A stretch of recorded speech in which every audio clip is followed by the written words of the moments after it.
Уялу, ұят айырмашылығын біл. Сәлем достым, мені қай қаладан көріп отырсыз? Уялу, стыдиться, стесняться. Етістік. Бұл қимыл әрекет.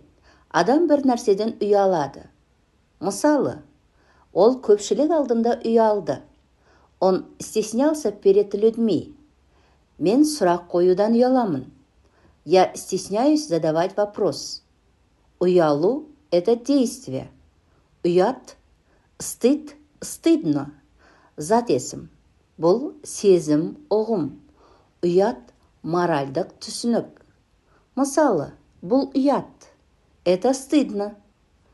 Ұят болады. Кешігу. Стыдно опаздывать. Уят – это понятие, не действие.